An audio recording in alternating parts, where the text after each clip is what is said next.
दर्शकगण, श्रोतागण, भाई और बहनों, मातृशक्ति को नमन।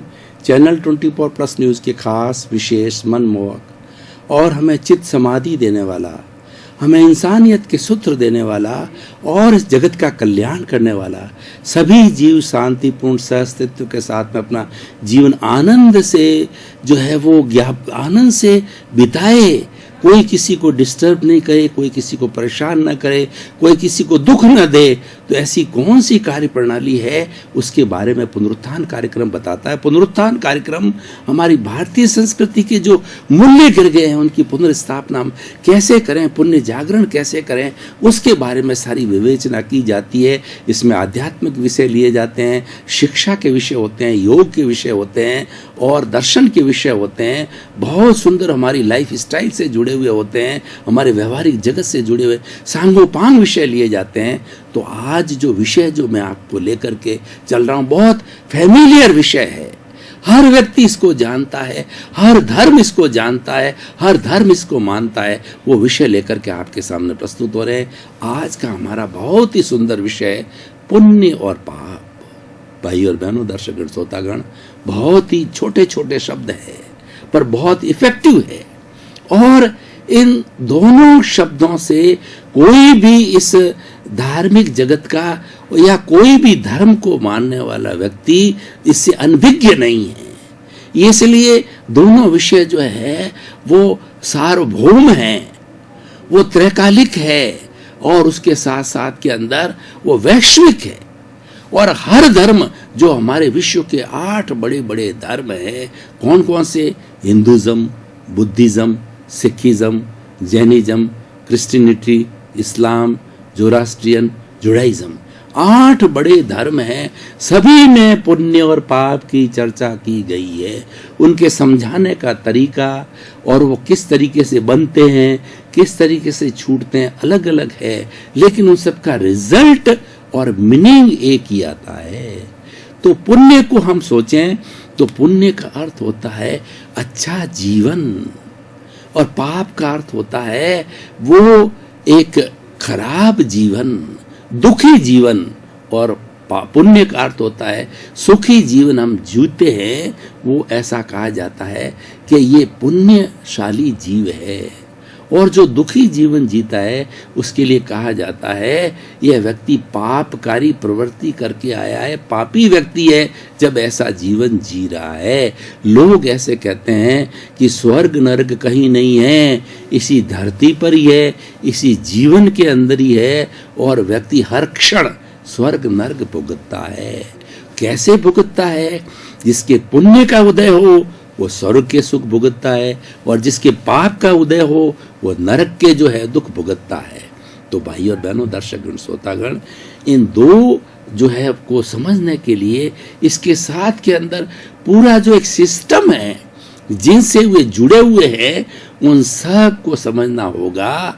क्योंकि मूल को समझने के लिए पत्तों को समझना होगा, तने को समझना होगा और जड़ को समझना होगा। तभी हम मूल का सिंचन करेंगे, तब जाकर के वो पानी पत्तों तक पहुंचेगा, खुराक पत्तों तक पहुंचेगी। जिसको आज हम 9 तत्वों की परिभाषा कहते हैं हमारी भारतीय संस्कृति के अंदर। और 9 तत्वों का जिसने ज्ञान कर लिया वह एक स्थित प्रज्ञ बन गया, वह प्रज्ञा चक्षु बन गया और वह व्यक्ति समभाव का जीवन जी सकता है, अच्छाई बुराई को सब समझ सकता है, हे और गे और उपादे सब समझ में आ जाते हैं। 9वीं तत्व है जो गे है, मतलब जानने योग्य है। और इसके अंदर हम बताएंगे कि हे यानी छोड़ने लायक कौन से हैं और उपादेय यानी ग्रहण करने लायक क्या है। जैसे कि हम बोलचाल की भाषा में कहते हैं अच्छाई को अपनाओ, बुराई को छोड़ो। दूसरे अर्थों के अंदर पुण्य को अपनाओ और पाप को छोड़ो। ये करने से पुण्य होता है, ये करने से पाप होता है। किसी को दुख देने से जो है वो पाप होता है, किसी को सुख देने से जो पुण्य होता है। लेकिन इसकी विवेचना करते हैं हम। वो 9 तत्व कौन से हैं? जीव, अजीव, पुण्य, पाप, आश्रव, संवर, निर्जरा, बंध और मोक्ष। मैं सारे सिस्टम को समझने के लिए उदाहरण देता हूँ आपको। उदाहरण से कई बार, दृष्टांत से, उदाहरण से, कहानी से, जो है स्मृतियों से व्यक्ति बहुत जल्दी समझ में जाता, कैचअप कर लेता है। तो मैं एक उदाहरण के द्वारा इन तत्वों को समझाना चाहता हूँ। मान लीजिए कि एक गांव का बहुत बड़ा सुंदर पक्का बना हुआ तालाब है। उस तालाब को बारिश आने के पहले जो है हमने बिल्कुल साफ कर दिया, क्योंकि वो पीने का पानी है, उसके अंदर एक मिट्टी का कण नहीं है, शुद्ध अवस्था है। तो शुद्ध अवस्था को कहते हैं हम जीव, जो हमारी द्रव्य की आत्मा है, जो कि सबसे अमूल्य चीज है। आत्मा है तो सब है, एक नंबर आत्मा है तो सब है, और उसके साथ लगने वाली तो जीरो है, धन है, दौलत है, परिवार है, मकान है। 1 के बाद में जीरो लगा, फिर जीरो लगा, फिर जीरो लगा, हर एक जीरो की वैल्यू बढ़ती जाती है। और इन सब जीरो को एक आत्मा के जो है वो पीछे नहीं लगा करके आगे लगा दें तो उन जीरो का कोई अर्थ नहीं होता, मल्टीप्लाई नहीं होते हैं, और एक को उड़ा दिया जाता है तो फिर पीछे चाहे हजारों जीरो लगाओ वो जीरो ही रहता है, उसका कोई अर्थ नहीं होता है। इसलिए मुख्य एक है, यानी हमारी आत्मा, हमारा अस्तित्व, हमारा एग्जिस्टेंस। मैं बोल रहा हूं तो कैसे बोल रहा हूं? क्या मुर्दा बोल सकता है? कभी नहीं बोल सकता। मैं बोल रहा हूं, इसका मतलब कोई न कोई ऐसी शाश्वत शक्ति है जो मुझे बुला रही है, जो वो आत्मा है। हर व्यक्ति जो जीवित प्राणी एक्टिविटी करता है, दूसरी चीजें क्यों नहीं करती है? जैसे हमारी टेबल है, जैसे हमारी जो है वो दूसरी तरह की कोई भी चीज उठा करके, जड़ पदार्थ सोफा है, या हमारा कोई भी चीज उठा करके हमारा ला करके देख लीजिए, वो प्रवृत्ति नहीं कर सकता, अनुभूति नहीं कर सकता, क्योंकि वो जड़ पदार्थ है। तो मूल विषय पर आते हैं। ये हो गया हमारा, उदाहरण कर ले रहे थे, ये हमारा जीव। और जीव और उसके साथ में अजीव के मतलब ये है कि जो शुद्ध अवस्था वो जीव की है, और अजीव का मतलब जड़ पदार्थ, जिससे ये तालाब बना हुआ है। आगोर बनाया, इसकी गुड़ाई दी, उसमें पत्थर लगाया, सीमेंट लगाया, जितने भी जड़ पदार्थ है वो अजीव है। यानी पूरी सृष्टि है 2 तत्वों से बनी हुई है। सारी सृष्टि, पूरा कॉस्मोस, पूरा पर्यावरण, पूरा जो है हमारी ब्रह्मांड, जीव और अजीव 2 तत्वों से बनता है। और जीव वह होता है जिसमें की संवेदना होती है, अजीव वह होता है जिसमें संवेदना नहीं होती है। ये दोनों का बेसिक डिफरेंस होता है। तो जीव, अजीव, पुण्य और पाप। अब देखिए कि उसको बारिश का समय चालू हो गया है, उसके अंदर एक नाला लगा हुआ है। उस नाला के अंदर से आगोर से जो उसमें पानी आ रहा है, देखिए आगोर है, मिट्टी से आ रहा है पानी, तो पानी साफ भी आ जाता है, कई बार मिट्टी भी आ जाती है। तो उसके भीतर जो पानी, गंदा पानी या साफ आता है, साफ पानी है वो पुण्य के रूप में, और गंदा पानी है वो पाप के रूप के अंदर है, जो कर्म रूप के अंदर आता है पुण्य पाप में। जीव, अजीव, पुण्य, पाप, आश्रव। हमने उस जो है उस पूरे तालाब के अंदर कोई भी नाला नहीं लगाया, पानी कहां से आएगा? तो जो नाला है वो आश्रव है, यानी कर्मों के आने के द्वार को आश्रव कहते हैं। ये द्वार जो है हमारी आत्मा के अंदर खुला है, बद आत्मा के अंदर, इसीलिए बाहर से कर्म हमारी आत्मा के भीतर जमा होते जा रहे हैं, जिनको हम कषाय कहते हैं, राग द्वेष कहते हैं, और जिसको हम जो है वो लिंग शरीर कहते हैं, जिसको हम कॉजल बॉडी कहते हैं, कार्बन शरीर कहते हैं। तो ये आश्रव मतलब कर्मों के आने का द्वार। संवर का मतलब रोकना। अब फुल भर गया हमारा तालाब, हम चाहते हैं कि हमको पानी चाहिए, तो ओवरफ्लो हो जाएगा और ये हमारा तालाब टूट जाएगा, अनबैलेंस हो जाएगा।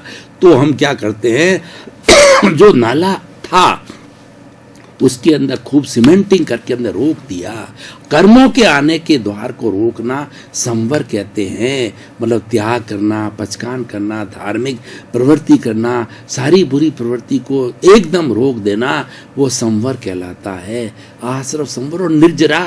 अब देखिए कि पानी भर गया, उस पानी को उपयोग में लेना है तो हम पंप लगा करके वो हम जो टंकियां भरते हैं या पाइपलाइन के द्वारा गांव के अंदर फैलाते हैं, यानी उसको कर्मों का जो भीतर जो पुण्य और पाप रूपी पानी के कर्म हैं उन सबको खाली करने को निर्जरा कहते हैं। निर्जरा का मतलब डिटैचमेंट। हमारी आत्मा के साथ में, तालाब रूपी आत्मा के साथ में जो कर्म जुड़े हुए हैं, जो डिटैच होते हैं, तो डिटैच होकर के उसको निर्जरा कहलाते हैं। अलग होना निर्जरा कहलाती है। आश्रव, संवर, निर्जरा और बंध। अब देखिए, बंध का मतलब जुड़ना। आत्मा के साथ में फेविकॉल के द्वारा ये बांधने वाला फेविकॉल है, वो बंध है। इसलिए आत्मा और कर्म शरीर जो उस बंध के कारण ही जुड़े हुए होते हैं। रस्सी से जो है दो व्यक्तियों को बांधा जा सकता है। रस्सी को जो खूंटे पर गाय, भैंस, पशु को बांधा जा सकता है, वो बंधन है। जो बंधन को बंध कहते हैं, जो कि दोनों तत्वों को, जड़ और चेतन को आपस में जोड़े रखता है, ये बंध कहलाता है।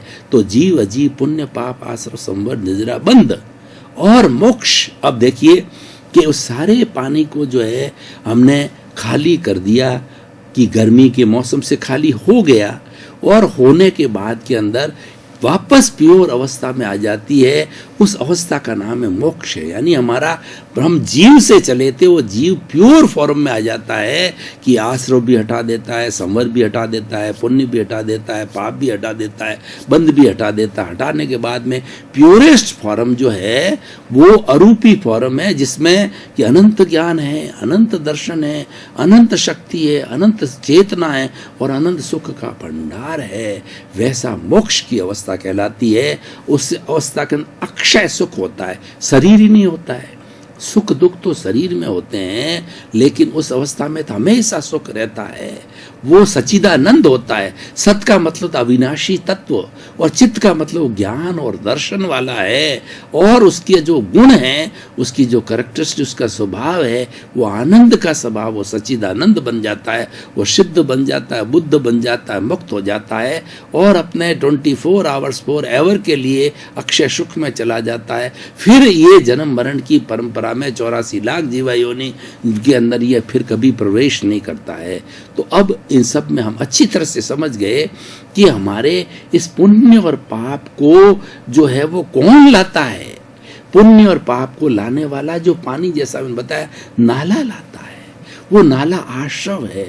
आश्रव क्या है कि हम रति अरति, ये जितनी भी जो है वो प्रमाद की अवस्था है, जितनी भी हम करते हैं, जितनी भी अधार्मिक क्रियाएं करते हैं, संसारिक क्रियाएं करते हैं, उन क्रियाओं को करने के कारण जो है ये पुण्य और पाप जो है अर्जन किए जाते हैं। अच्छा काम किया तो हमें पुण्य हुआ, बुरा काम किया तो हमें पाप हुआ। वो तो उसका फलित है। तो वो फलित हम करते हैं, वह जो आश्रव कराने वाला है। अगर शुभ योग होता है तो पुण्य का बंध होता है। मन वचन काया की शुभ प्रवृत्ति जो होती है पुण्य का बंध करती है। और वही पुद्गल जब उदय में आते हैं तो पुण्य कहलाते हैं, वो सुख देते हैं, सभी तरह के सांसारिक सुख देते हैं। और हमने अगर मान लो पापकारी प्रवृत्ति के साथ में कर्म का बंधन किया है तो वह पाप के रूप में भीतर स्थित हो जाता है। और जब उदय में आता है, जब प्रारब्ध में आता है, तो हमें कष्ट देता है, दुख देता है। ये पुण्य और पाप की स्थिति हो गई। तो इसीलिए जो ये सारा इसको लाने वाला है, वो उसका है, वो जो क्या सोर्स है, वह सोर्स जो है हमारा आर्षव है। आर्षव का मतलब ये है कि कर्मों के भीतर आने का द्वार, कर्म है वो पुण्य और पाप है। और संवर जो है उन आश्रव को सीमेंटेड कर दिया। इसका मतलब ये हो कि हमने जितने भी हिंसा की प्रवृत्ति है, मन वचन काया द्वारा हम 108 तरह की हिंसा की प्रवृत्ति करते हैं। लेकिन हम चाहते, हमने उद्देश्य बना दिया, मानव जीवन का सार बना दिया कि हमें तो मुक्ति जाना है, हमें मोक्ष की प्राप्ति करनी है, हम सब बंधनों से हमें छुटकारा पाना है, हमें अक्षय सुख की अवस्था प्राप्त करना है। तो उस स्थिति के अंदर हम संवर करने लग जाते हैं। कोई व्यक्ति साधु बन जाता है, कोई व्यक्ति मेडिटेशन के अंदर चला जाता है, कोई व्यक्ति मौन करने में चला जाता है। इसके बहुत बहुत प्रकार है संवर के। संवर के अर्थ का मतलब है सारी पापकारी प्रवृत्ति को रोक देना, तो वो सारा जो है संवर हो गया। और निर्जरा का मतलब क्या है कि अभी जैसा मैंने बताया कि वो पानी को पंप के द्वारा बाहर किया, यानी हमारी आत्मा के साथ के अंदर जो कर्म जुड़े हुए हैं, समय आने पर जो है ऑटोमेटिकली वो उससे अलग होते हैं। क्यों? इसकी प्रकृति होती है, स्थिति होती है, प्रदेश होता है, अनुभाग होता है। उदय आने पर क्योंकि हर कर्म का अपना समय होता है। Karma is not a dictator, he can be reduce, he can be enlarged and he can go and on any some day, on a particular day. The period of the living the karma with us is a fixed period. After that it automatically detached from the our soul. तो इस तरीके से ये निर्जरा कहलाती है। और मोक्ष हमारी शुद्धतम अवस्था है ही है, वो हम पाना चाहते हैं। अब देखिए इसके अंदर हमारा जीव है, वह जीव क्या है? जीव की अच्छी प्रकृति है, वह पुण्यकारी है, और बुरी प्रवृत्ति, यही जीव हमारा दुश्मन है और दोस्त है। जब यही शरीर हमारा अच्छे कार्य करता है, अच्छा दोस्त बन जाता है, और यही जीव जब पापकारी प्रवृत्ति करता है, हिंसा की प्रवृत्ति करता है, खुद के पैरों कुल्हाड़ी मारता है और अपना दुश्मन बन जाता है। दुश्मन कोई बाहर का नहीं है, इसकी शुभ और अशुभ प्रवृत्ति ही वो जो बन जाती है। इसीलिए अब देखिए जीव जो है वह पुण्य और पाप दोनों का रूप है, और मतलब वो अपनाने लायक भी है और छोड़ने लायक भी है।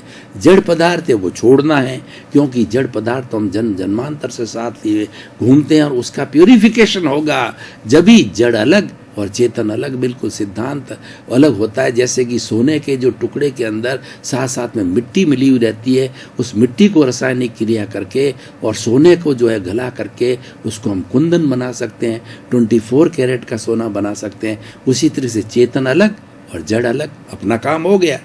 जड़ अपने जड़ के साथ में कॉस्मोस में चला जाता है, चेतन अपनी मुक्ति में चला जाता है। तो इसीलिए जो चेतन को मुक्ति दिलाता है वो क्या है? उपादेय चीज है। तो उपादेय क्या हो गया? संवर और निर्जरा। और मोक्ष तो एक अवस्था है, कुछ नहीं करता है, क्रिया की अवस्था है। तो हमारा इन 9 तत्वों के अंदर जो उपादेय है वो संवर, निर्जरा और मोक्ष की अवस्था और जीव की शुभ अवस्था, ये चारों जो है वो हमारी उपादेय है। और हे कौन सा है? जड़ है, और पुण्य और पाप दोनों हे है, क्योंकि दोनों पुद्गल है। दोनों ही जब तक हम अलग नहीं करेंगे तब तक प्योरिटी नहीं होगी। मान लिया कि पुण्य हमें सुख देता है और पाप हमें दुख देता है, लेकिन दोनों को धोना पड़ेगा, क्योंकि पुण्य है वो सोने की बेड़ी है और पाप है वो लोहे की बेड़ी है। एक वीआईपी व्यक्ति को जेल के अंदर डाल दिया जाता है सोने की बेड़ी लगा करके, और एक सामान्य व्यक्ति को लोहे की बेड़ी लगा करके कैद में डाला जाता है। तो दोनों हैं तो कैदी, तो वो दोनों तरह की जब बेड़ियां टूटेगी जब जाकर के वो कैद से रिहा होंगे और अच्छे इंसान बनेंगे। तो इसीलिए दोनों को काटना जरूरी है। दोनों में से एक भी है तो हमें मुक्ति की अवस्था नहीं मिल सकती है। तो इसीलिए जो है हमारे जो उपादेय कौन से हो गए? उपादेय हो गया हमारा जो है वो निर्जरा, संवर, मोक्ष और जीव की शुभ प्रवृत्ति। और जो हे कौन से हो गया? जड़ हो गया, पुण्य हो गया, पाप हो गया। आश्रव तो छोड़ना है ही है, वही तो मेन सबको बांधने वाला है। आश्रव और बंध तो जोड़ता है, उसको तोड़ेंगे नहीं तो हम अलग कैसे होंगे? दोनों उस फेविकोल को हटाएंगे जब जाकर के ये अलग होगा और वो अलग होगा, दोनों जड़ और चेतन। तो इस तरीके से हे और उपादेय की मैंने परिभाषा दी और पुण्य और पाप की बात की। तो शॉर्ट के अंदर सामान्य व्यक्ति को समझने के लिए एक ही नियम है कि जैसी करनी वैसी भरनी। As you will sow that you will reap. जैसा बोओगे वैसा पाओगे, जैसा करोगे वैसा भुगतोगे, ये शाश्वत नियम है। This is the law of the nature, this is कुदरत का कानून, इसको कोई नहीं बदल सकता। ये सार्वभौम है, ये यूनिवर्सल ट्रुथ है, ये त्रैकालिक है। इसीलिए जो है आज के एपिसोड को भाई और बहनों, दर्शकगण, श्रोतागण, हम अपने जीवन में लागू करें तो पुण्य पाप और कंसेप्ट है, बहुत ही सुंदर कंसेप्ट है और सीधा सीधा सामान्य व्यक्ति के समझने के लिए यही है कि हे मेरे भीतर विराजमान शुद्ध आत्मा भगवान, मुझे ऐसी शक्ति दो कि इस जगत के किसी भी जीव को किंचित मात्र भी मेरे द्वारा दुख ना हो, दुख ना हो, दुख ना हो। आप किसी को दुख न देने की प्रवृत्ति करोगे, आपको कोई दुख नहीं मिलेगा, यानी आपकी पुण्य की स्थिति बनी रहेगी। और हर क्षण किसी के बारे में बुरा करोगे, किसी से घृणा करोगे, किसी से निंदा करोगे, किसी की प्रतिक्रिया करोगे, किसी को दोषी समझोगे, और वो दोषी है या नहीं, क्योंकि वो तो कर्माधीन जीवन जी रहा है। भाई और बहनों, दर्शकगण, श्रोतागण, भाई और बहनों, आपका बहुत बहुत धन्यवाद। पुनरुत्थान कार्यक्रम बहुत गहन विषयों के साथ में जीवन के सत्य, कुदरत का कानून, सनातन सत्य, इन बातों के बारे में बताता है। तो आप शॉर्ट के अंदर बड़ी सिंपल भाषा में, उदाहरण के साथ में, कहानी के साथ के अंदर, डायलॉग के साथ के अंदर इसको बड़े आराम से समझ सकते हैं, क्योंकि हमारा उद्देश्य यही है कि सुधरे व्यक्ति, समाज व्यक्ति से राष्ट्र स्वयं सुधरेगा। हमारा पुनरुत्थान कार्यक्रम का, चैनल 24 कार्यक्रम का उद्देश्य यही है कि व्यक्ति सुधरना चाहिए।